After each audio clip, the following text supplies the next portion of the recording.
I'm seeing you invested in this one.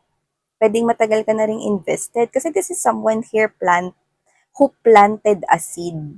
Waited for this to grow. So, pwedeng may hinihintay ka rito na may iha-harvest ka dun sa itinanim mo or pinag-investan mo rito. Let's see what is that. Okay? Pero kung ano yan, you want it to be permanent. You want it to stay. Yan. Basta super well invested ka dyan. But I'm seeing you trying to balance here your emotions and feelings. Sinusubukan mo rito na wag mainip, pero parang ganon. Minsan iinip ka na yung nakukuha natin dito, but you're trying to balance here. You're trying to wait a little more. Yan. No? Kasi pag nakukuha ko sa'yo na parang meron ka rin ditong back and forth, no, na something na parang teka, ayoko magmadali. Ay, pero nainip na ako. Ay, ayoko, pero nainip na ako eh. Pero wag dapat magmadali. Yan. Hmm. Kung ano man yan, let's see. May new beginning dyan, oh. The Fool is here. Yan. Nakakuha ko dito, no, nang baka may mahilig dito sa colorful socks or medyas. Mga makukulay na medyas, may design, mga ganun. Just take out this resonates. That's not applicable to all. Okay lang kahit hindi kayo mahilig doon. Nakita kasi natin kaya natin minention. So, tingnan natin ano ba nangyayari rito. No? Ano ba yun? Ano ba yung sitwasyon yun na yan?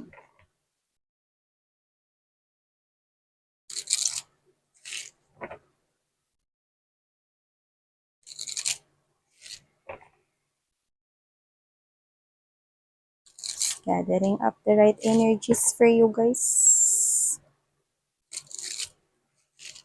Okay, let's go. Let's go, let's go.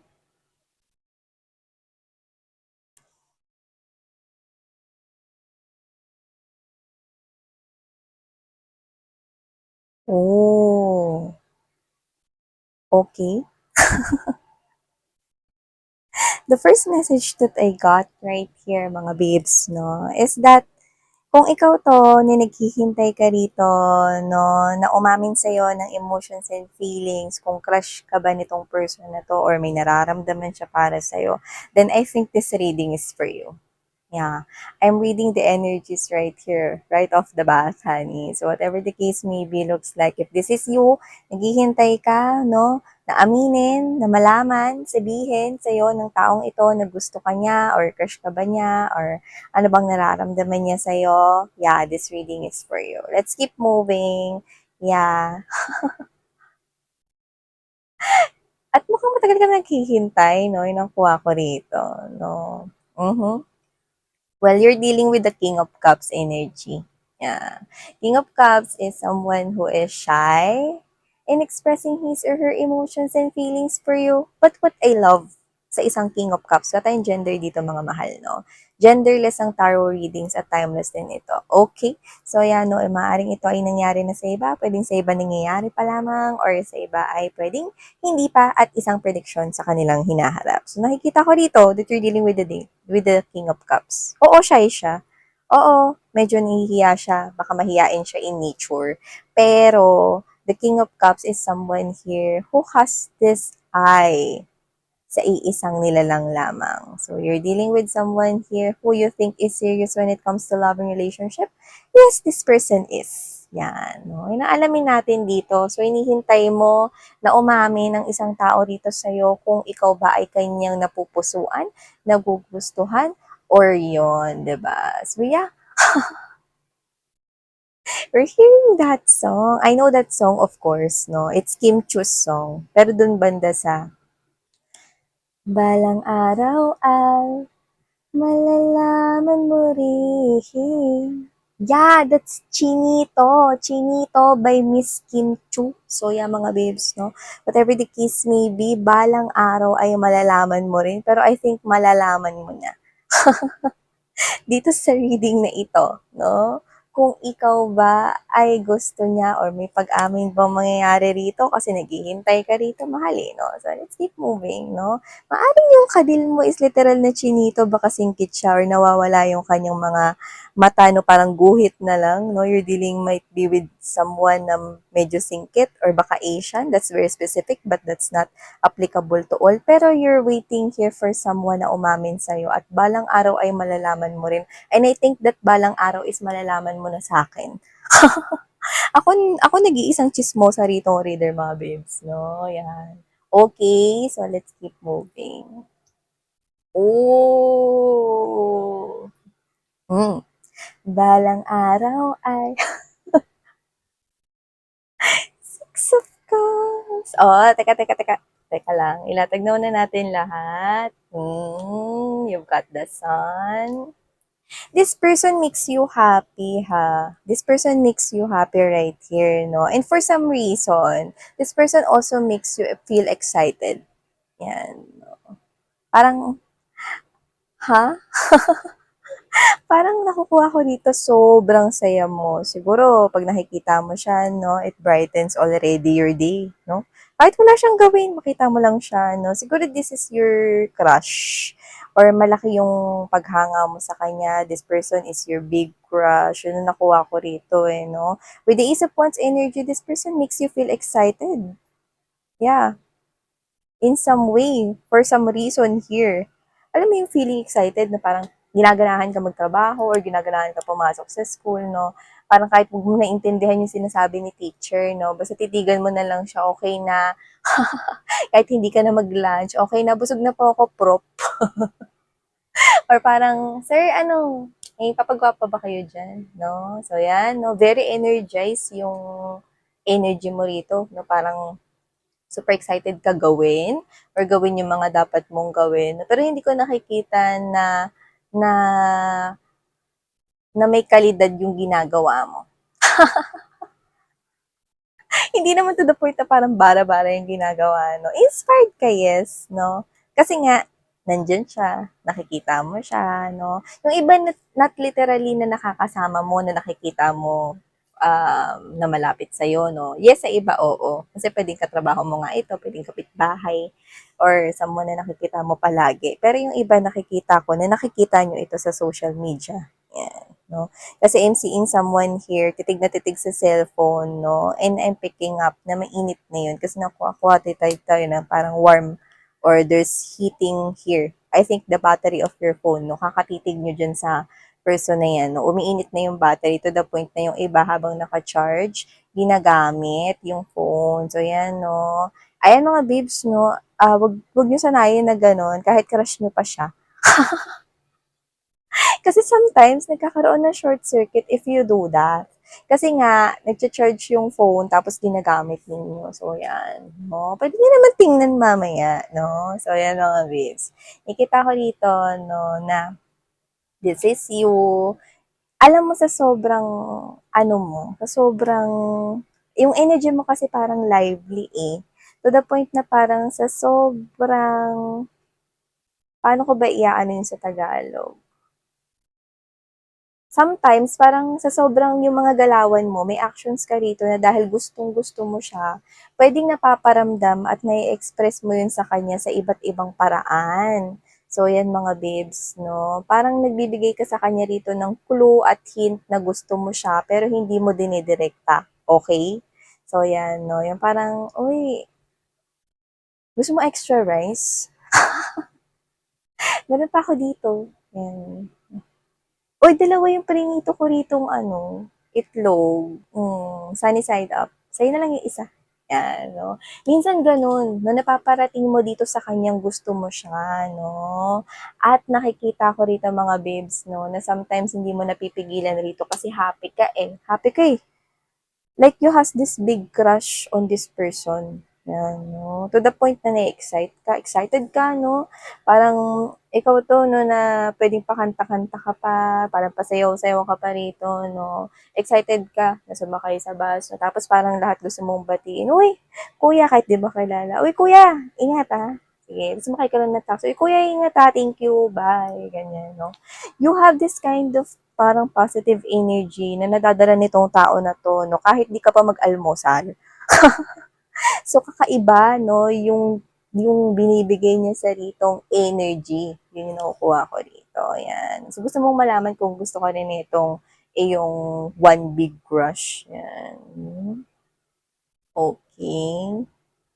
Oh, yeah. Hindi mo na nga napipigilan yun rito, no?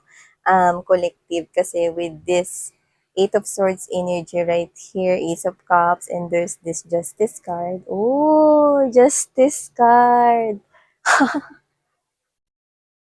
Oh, teka lang. Ilatag naman na natin lahat, no? Para makumpirma ko kung tama ba tong aking, um, oh, oh, oh, nice. Nice, guys. Nice, guys. Nice, guys. Okay, so nakikita ko nga dito mga babes, no, na kung sino man tong energy na to nakakonect ninyo. Di ba na-mention ko that he or she is a little bit shy here? Nahihiya, no? Actually, di ba hinihintay mo siya na umamin siya rito, no? Na mag-direct siya ng feelings and emotions for you. Nare-receive niya yung signal na yon. Kaya lang, kung shy ka, mas shy siya sa'yo. Yan, no? Kung feeling mo shy ka, mas shy pa ito sa'yo. So, kung sino man siya, regardless of the gender, wala naman tayong gender dito, mga mahal, no? This person likes you too. Hinihintay ka rin niya rito. Naghihintayan kayong dalawa dito. Hinihintay ka rin niya rito. Pero ang maganda, alam mo yung parehas pala kayo ng nararamdaman, no? Parehas pala ninyong crush or like ang isa't isa, no? Kasi meron na rito na mag-overflow na, ayan, no? Mag-overflow na yung kanya ritong feelings and emotions, no? To the point na parang ganito eh, kung ikaw yung nagbibigay rito ng signal sa kanya, na like mo din siya dun sa mga kaninang binanggit ko mga example, pero marami pa naman yun, syempre, dahil general reading ito, basta yung mga parang mga galawan mo, mga moves mo, mga actions mo rito showing na gusto mo rin siya or ina-express mo yun, nare-receive niya yun. Ramdam niyang gusto mo rin siya. Kaya lang, syempre, nahihiya siya kasi mas mahihain siya sa'yo. 'Di ba? Kasi King of Cups siya. Pero yun nga, pwede nyo dito baliktarin yung mga roles. You can flip roles kasi general reading ito. Pero, alam mo yun, may naghihintay dito, pares kayo naghihintayan, no? Pero may maiinip na kasing tagal nyo. Kaya mauuna na raw siya. Ayun, namuuna na siya magsabi rito ng emotions and feelings at nakakatuwa. Yan, no? There's a forward movement coming from this person kasi gusto niya na ng pagbabago dito, ng victory rito. This is a long time victory. Yan, no? Victory over a long battle right here. And there you go, you've got the Knight of Wands energy. Here, ang nakukuha nating energy coming from the Knight of Wands, after magsabi, i-spill nitong person na to, nitong King of Cups na to, mga babes, no, ang kanyang emotions and feelings for you, you will tell it right away with this Knight of Wands energy. Wala na paligoy-ligoy pa. Very expressive ang Knight of Wands energy right here. It's like, alam mo yun, no, you are coming in really, really hot in here. So, pag inamin niya sa yung emotions and feelings mo, magkakaamin na rin talaga rito, nakikita ko rito na kayong dalawa ay wish fulfillment ng isa't isa. Alam niyo yung parang nakakatawa rito na parang, ano ba yan? Sana umamin tayo ng maaga, no? Parang nagsama na rin tayo rito ng maaga or nasimulan na natin tong connection natin ng mas maaga. Na nakakatawa. Pero syempre, alam mo yun, no? Kahit sometimes gusto mo na maging obvious sa kanya, pinipigilan mo pa rin, especially if you are embodying this kind of femininity, or yung iba hindi naman talaga femininity, no? Pero nakukuha ko rin. Femininity hindi lang ibig sabihin babae yun, Ibig sabihin parang gusto mo lang parang ayaw mo lang masyadong magpakita or magpa-obvious na gusto mo siya, ayaw mo lang masyadong ipakita na crush mo siya or like mo siya, no? Although gusto mo, kasi may pagpipigil, with the Eight of Swords, no? Pero yun nga, ayaw mo naman ritong ipakita na parang patay na patay ka sa kanya or parang gustong-gusto mo siya to the point na hahabulin mo siya. Ayaw mo ganun. no? Pero yung totoo, gustong-gusto mo talaga siya rito makasama na, gusto mo na magkaroon ng ligawan dito, gusto mo na magkaroon ng aminan yan, no? So nakikita ko dito na pag-amin niya, baka nga hindi mo pa siya pinapatapos, eh nagsalita ka na. Pwede niyang baliktarin na kasi nakukuha ko rito, no? Pero you are appearing here as both each other's wish fulfillment. See? Knight of Cups energy, Knight of Swords, no? Tinan mo. Alam mo, hindi kayo nagkakalayo ng age nito, no? Pero doesn't have to be. Let's not get fixed with the age. Pero nakikita ko rito ng magkakaroon na dito ng confrontation, emotions, and feelings. Yan, no? Yung isa, banayad lang kung sino yung mas shy sa inyo. I think siya yun. Yan, no? Pag nag-offer siya sa'yo rito, no, may sagot ka kagad. Kasi excited ka, eh. Ayan, no? I'm seeing you na magdadive kayo into this type of relationship. Mm-mm. At ang cute, kasi alam mo yung ang lively, no? Alam mo yung hindi kayo matatawag na parang, actually, con, con, contrast nga eh, magkaiba yung ugali yung dalawa. Pero ang cute kasi madadala niyo yung isa't isa. Paano madadala, miss yan? Ganito, ang saya ng relationship ninyo kasi kung ikaw yung taong masayahin, funny, right here, like you will uplift this person's life. Like you will make this person's life upside down, no? In an exciting way. Tapos ikaw, mga babes, no, meron ka rin mga mag-benefit from him or her, no? Hindi lang yung pagiging kalmado. Kundi nakukuha ko dito na parang marami ka rin matututunan sa kanya, yan, no, sa kanyang way of living rito, maa-apply mo rin yun sa life mo, no, and then picking up that this person, you're gonna benefit from each other. Marami kayong matututunan sa isa't isa, no, to the point na kahit hindi nagmamatch at kahit na hindi marami yung similarities at commonalities ninyo, no, regardless, hindi yun nagiging hindrance kasi nakikita ko, no, isang masaya na relationship sa inyong dalawa. Kung sino man to, no, nakakatawa, no, pagtapos niyo mag-aminan dito, no, malalaman ninyo, uy, matagal mo na pala akong crush, ba't di mo sinabi noon? Parang, ganyan, no, tapos parang, mali ko ba, ayoko mauna. Baka kasi hindi tayo parehas ng feelings and emotions. Yeah, may fear, may scared something here na emosyon.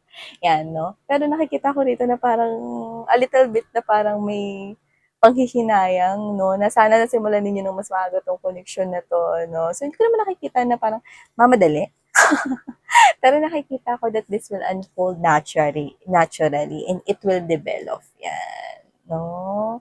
Saka okay lang yan. Huwag yun na isipin na may nasayang na time, no? Importante magkasama na kayo now. Yan. Nakikita ko kayo nagsasama. Ang cute nyo, yung parang, yung kunwari, nahihiya siya, di ba? Example lang to, no? Mapagsusuot mo to ng costume ng unicorn, yung mga ganyan, no? Or costume ng mga pang couple-couple dito, no? Na makikita in public, no? Ang cute. Like, wala siyang magagawa kundi dalhin ng kahihiyan. Charing. Yun, no, example lang yun kay naman, no. I mean, this person is ready. Go siya, no, sa kung anong mga trip mo rito. Masaya, masaya tong relationship na nakikita ko for you. Magda-dive ka into this type of relationship at ang maganda, sa crush mo, girl, yan, no, or sa crush mo, pre, diba? So, yan, no, isang maganda at makulay na relationship na naghihintay sa inyo. Collective i-claim nyo na ito agad at i-receive nyo na, yakapin nyo na rin at huwag nyo nang pakawalan pa. So, thank you so much, Collective Sarang Your Love and Life. Annyeong!